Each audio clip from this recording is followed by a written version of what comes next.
or else you will be getting offloaded by Philippines immigration officer। तो आप लोग Indian visa दो तरीके से ले सकते हो। हे गाइस व्हाट्स अप, कैसे आप लोग and welcome back to the channel.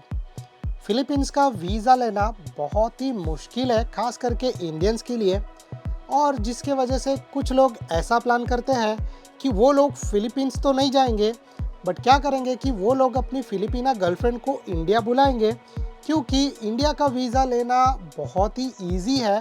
But बढ़ती ह्यूमन ट्रैफिकिंग के कारण यहाँ की जो गवर्नमेंट है उन्होंने बहुत सारे रिस्ट्रिक्शंस और बहुत सारे डॉक्यूमेंट्स मांगे हैं, जो अगर आपके पास नहीं होंगे या फिर आपकी गर्लफ्रेंड के पास नहीं होंगे तो वो यहाँ का इमिग्रेशन क्लियर नहीं कर पाएगी और वो ऑफलोड हो जाएगी।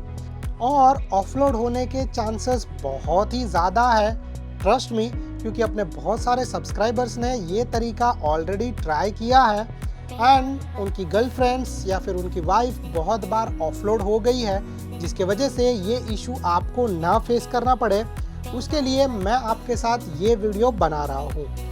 And if you are not able to understand Hindi, you are free to skip to my English part which is in the end of the video।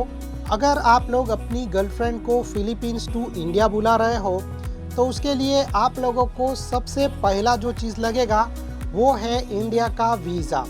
तो आप लोग इंडियन वीज़ा दो तरीके से ले सकते हो। पहला है नॉर्मल स्टिकर वीज़ा, जिसके लिए आपकी गर्लफ्रेंड को जाना पड़ेगा मनीला इंडियन एम्बेसी में और वहाँ से उसको इंडियन वीज़ा मिल सकता है।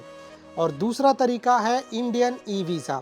ये ई वीज़ा एक बहुत ही अच्छी चीज़ है, क्योंकि ये वीज़ा बहुत ही जल्दी अप्रूव भी हो जाता है, बट इसके कुछ नुकसान भी है, लाइक कि आपकी गर्लफ्रेंड इंडिया में ज़्यादा टाइम नहीं रुक सकती, और दूसरा चीज़ ये है कि आप उसको जो है वो बाद में कन्वर्ट नहीं करवा सकते हो। तो अगर आप लोगों को ऐसा चीज़ चाहिए कि आपकी गर्लफ्रेंड इंडिया आए और फिर आपके साथ ज़्यादा टाइम रुके, सो डेफिनेटली आप लोगों को जो है वो स्टिकर वीज़ा लेना पड़ेगा। अगर आप लोगों ने मेरे व्लॉग्स देखे रहेंगे तो जस्ट कुछ टाइम पहले ही मैं और मेरी फिलिपिना वाइफ हमने इंडियन ट्रिप किया था, और उसने बहुत ईजीली यहाँ का इमिग्रेशन क्लियर भी कर लिया था, क्योंकि उसको सारी चीज़ें पता थी और उसने सही तरीके से सारे डॉक्यूमेंट्स अरेंज भी कर लिए थे, जिसके वजह से उसने फिलीपींस का इमिग्रेशन बहुत इजीली क्लियर भी कर लिया था। और उसने मुझे ये भी बताया कि अपने किसी सब्सक्राइबर को हेल्प चाहिए तो वो हेल्प करने के लिए भी रेडी है, but definitely for that you need to pay her small फ़ी, जो वो आप लोगों को बताएगी। और अगर आप लोगों को ये सर्विस चाहिए तो आप लोग मुझे मेरे इंस्टाग्राम, मुझे मेरे फेसबुक या फिर मुझे मेरे मेल आईडी पर मेल कर सकते हो, और वहाँ से हम लोग आगे का कन्वर्सेशन स्टार्ट करेंगे। एक फिलिपिनो के लिए फिलीपींस को एग्ज़िट करके दूसरे किसी कंट्री में जाना बहुत ही ज़्यादा मुश्किल हो सकता है, खास करके जो बंदा first time as a traveller बाहर जा रहा है, एज अ टूरिस्ट बाहर जा रहा है तो। और दूसरा चीज़ ये है कि अगर वो पर्सन ऐसा है जिसने बाहर जाके काम किया है, जिसको यहाँ पर बोलते हैं OFW, यानी कि ओवरसीज़ वर्किंग फिलिपिनो, तो अगर वो एज अ टूरिस्ट बाहर जा रहा है तभी भी उसको ये मुश्किल का सामना करना पड़ सकता है, क्योंकि OFW के लिए फ़िलीपींस से एग्ज़िट करना बहुत ही ईजी होता है, but as a tourist Philippines से बाहर जाना बहुत ही हार्ड हो सकता है। अगर आपकी गर्लफ्रेंड कंटिन्यूस ट्रैवल कर रही है, जिसकी बहुत ही अच्छी ट्रैवल हिस्ट्री है, तो वो फ़िलीपींस से ईजिली एग्ज़िट कर सकती है। अब आपको उसके लिए क्या क्या डॉक्यूमेंट्स रिक्वायर होंगे according to the new 2023 rule के हिसाब से, तो सबसे पहले आपकी गर्लफ्रेंड का लगेगा एक पासपोर्ट, डेफिनेटली जिसकी वैलिडिटी 6 महीने से ज़्यादा होनी चाहिए। दूसरा, जिस कंट्री में वो जा रही है उसका वीज़ा, मतलब अगर वो इंडिया में आ रही है तो उसके पास इंडिया का वीज़ा होना चाहिए। जैसे मैंने आप लोगों को पहले ही बता दिया, या तो वो स्टिकर वीज़ा ले सकती है या तो फिर वो ई वीज़ा ले सकती है। स्टिकर वीज़ा में बहुत ही ज़्यादा टाइम लगता है, ई वीज़ा जल्दी से मिल जाता है। इसके बाद उसको लगेगा उसका बोर्डिंग पास और उसका बैंक स्टेटमेंट, जिसके अंदर मिनिमम 50,000 पैसों तक होने चाहिए। उससे ज़्यादा होंगे तो बहुत ही अच्छी बात है, अगर उससे कम हो गए तो शायद से उसका ऑफलोड होने का चांसेस बहुत ही ज़्यादा है, क्योंकि उसको ये प्रूव करना होगा कि इंडिया जाने के बाद अगर कुछ प्रॉब्लम आया तो वो खुद का खर्चा खुद कर सकती है। इसके बाद उसको अपना सबमिट करना पड़ेगा फाइनेंशियल कैपेसिटी, या फिर आप लोग बोल सकते हो कि इनकम प्रूफ, या फिर कंपनी का leave letter and salary slip. ये बहुत ही इंपॉर्टेंट डॉक्यूमेंट्स है जो फिलीपींस इमिग्रेशन ऑफिसर उससे मांग सकता है। उसके अलावा उसको एक्स्ट्रा डॉक्यूमेंट्स जो सबमिट करने पड़ सकते हैं, वो में भी हो सकता है कि होटल बुकिंग। इवन आपने उसको इनवाइट किया है बट स्टिल होटल बुकिंग उसके पास होना ज़रूरी हो सकता है, वो लोग मांग सकते हैं, तो किया रहेगा तो इट्स वेल एंड गुड। दूसरा, कोविड वैक्सीन सर्टिफिकेशन उसको कैरी करना पड़ेगा। ये यहाँ पर फिलीपींस में मांगने के बहुत ही कम चांसेस है, बट जब वो इंडिया में एंटर करेगी तो इंडियन इमिग्रेशन ऑफिसर को उसको ये डॉक्यूमेंट्स बताने पड़ सकते हैं। इवन होटल बुकिंग वो इंडियन इमिग्रेशन ऑफिसर को बताना पड़ सकता है। इसके अलावा यहाँ से एग्जिट करने के पहले उसको फिलीपींस इमिग्रेशन ऑफिसर को उसका प्रूफ ऑफ ट्रैवल, या फिर वो किस रीज़न के वजह से ट्रैवल कर रही है, वो भी उसको बताना पड़ सकता है। तो ये सारे डॉक्यूमेंट्स अगर आपकी गर्लफ्रेंड के पास है तो वो इमिग्रेशन सही तरीके से क्लियर कर सकती है। बट जैसे मैंने आप लोगों को स्टार्टिंग में ही बोला कि अगर आपकी गर्लफ्रेंड को इसकी ट्रेनिंग चाहिए कि ये इमिग्रेशन किस तरीके से सही तरीके से क्लियर करना चाहिए, सो आप लोग मुझे कांटेक्ट कर सकते हो मेरे इंस्टाग्राम, मेरे फेसबुक या फिर मेरे मेल आईडी पर। उसके बाद मेरी वाइफ आपकी गर्लफ्रेंड को हेल्प करेगी कि ये सब चीज़ें किस तरीके से करना है। So now I'm going to speak in English.